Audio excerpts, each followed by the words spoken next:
The sacred word that we are talking about this week is sort of the direct opposite of the sacred word we talked about last week. That last week we talked about the word broken or brokenness. And this week we are thinking about the sacred word blessed. That if we are broken, we are in need.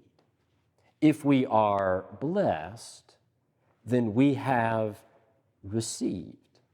That normally we use that word blessed to describe how good life is or how good a moment is. But that phrase, I am blessed, rolls off the tongue so easily, perhaps there's some benefit in thinking about what is it that we mean when we say, I am blessed? Kate Bowler is a church historian who teaches at Duke Divinity School. She teaches about the history of Christianity in North America. Specifically, her research has looked at the history, theology, and traditions of the prosperity gospel. That tradition within the church, the prosperity gospel that focuses on the blessings that we receive from God, primarily the blessings of wealth, of health, and of victory. In thinking about wealth, the prosperity gospel says that we give to the church or we give to God not out of gratitude, but because we are sowing seeds to receive 100-fold in return. And then the blessing of health focuses on the fact that we have to claim a certain power in our lives. And if we do, we receive supernatural healing in return, even exorcising demons that can lead to bad health. And then there's the blessing of victory, meant to be said with broad strokes in our lives, that life is full of winners and losers, and our faith puts us on the side of the winners. As we reflect on the prosperity gospel, we might see it as a very easy target in order to offer criticism for what blessing means in our faith. As one tagline of the name of a church that is a proponent of the prosperity gospel says, the church where your success is guaranteed. That we might drive by that sign out in front of a church and hang our heads, that it is not a good representation of the gospel of Jesus Christ. But instead of thinking of the prosperity gospel as an easy target for criticism, perhaps we can see it as the canary in the mine shaft, a warning for all of us in how we think about and talk about the meaning of blessing in our lives. This is not to deny that we are not blessed in a life of faith, but it is to say that faith is more of a way of life than it is a list of blessings. That faith is a way of life, whether it is the surprise of good news or our response to tragedy or hardship in our lives or the world. That faith is not just about celebration. It is a way of life in all of the given circumstances that we might face. The Hebrew word for blessing is barak. It's used over 600 times throughout the Old Testament, and it literally means to bend the knee.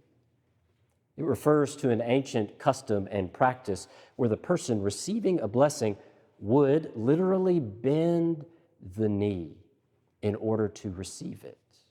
It denotes and communicates special favor.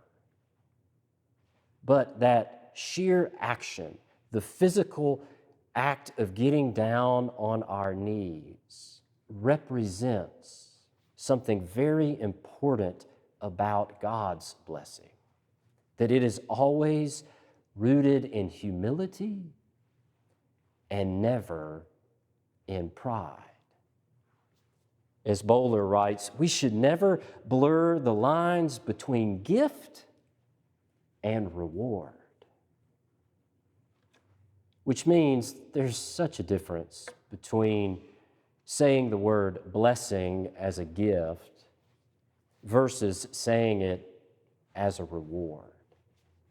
As a reward, it has a self-focus to it. It has a sense of self-serving victory.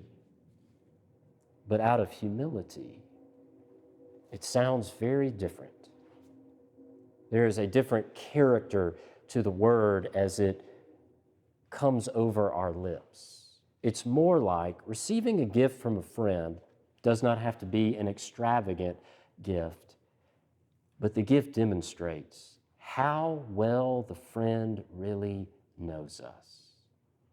In fact, when we open the gift, we're almost speechless. We are so excited to receive the gift because it is something that fits us perfectly, even if we never would have thought about it ourselves.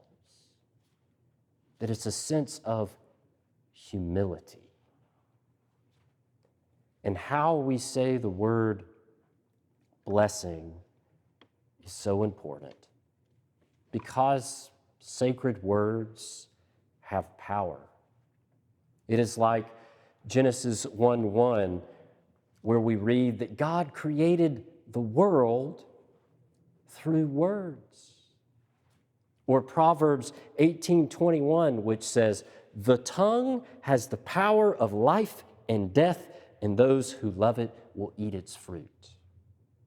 Or even where Jesus says in the Gospel of Matthew, "I tell you, on the day of judgment, you will have to give an account for every careless word you utter. For by your words you will be justified, and by your words you will be condemned."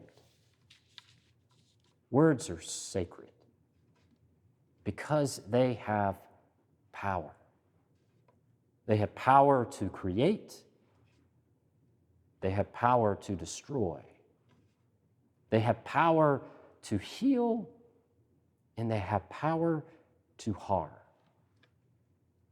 So we say the word blessing carefully.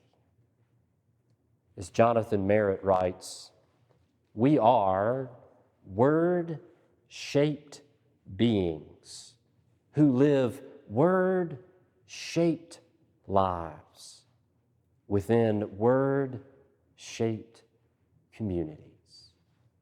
So how we use our words shapes our lives and the lives of others and the community around us. So, if we want to count our blessings or to bless this world, we use the word blessing carefully, not as if there are winners and losers. But we say that word blessing in a way that will only bind us to others. Because faith is a way of life. It is not a series of blessings. Amen.